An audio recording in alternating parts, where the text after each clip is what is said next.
La célébration annuelle de la Journée internationale des personnes handicapées est différée ce 18 décembre à cause du drame des Érécorés.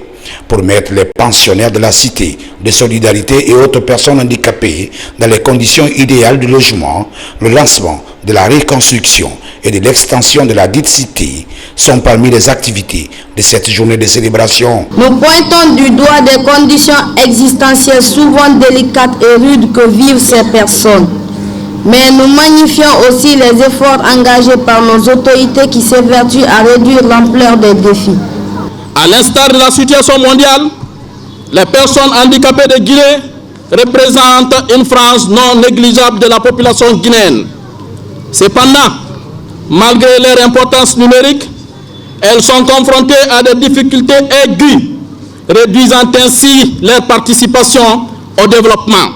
Cette journée dédiée en faveur des personnes handicapées a été une occasion pour les autorités du pays de garantir des mesures d'inclusion en faveur des personnes handicapées de la Guinée.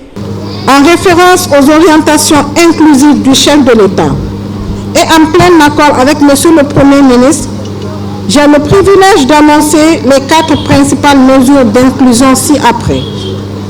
En premier lieu, dans un délai de 2 mois, à compter de ce jour, la primature et l'ensemble des départements ministériels sont conviés à rendre leurs locaux plus accessibles par l'installation de rampes et de parkings adaptés aux personnes handicapées. Deuxièmement, à compter de 2025, tout recrutement à la fonction publique tiendra compte d'un quota de 10% réservé aux personnes handicapées.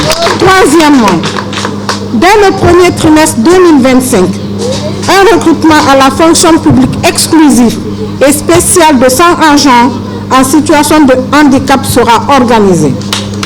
En quatrième et dernier lieu, le projet de loi révisé et l'ensemble des textes d'application relatifs à la protection et la promotion des personnes handicapées sont approuvés par les équipes du secrétariat général du gouvernement. Le ministère de l'économie et des finances est disposé à accompagner le fonctionnement de la principale organisation fêtière des personnes handicapées sous réserve qu'elles se mettent en règle vis-à-vis de l'État. Quant au projet présidentiel portant reconstruction et extension de la cité de solidarité, nous réduirons le délai contractuel de moitié, soit de 36 mois à 18 mois, et doublerons le nombre d'appartements qui passera de 100 à 200 appartements. Quelques réalités illustrant l'inclusion des personnes handicapées ont été servies aux invités.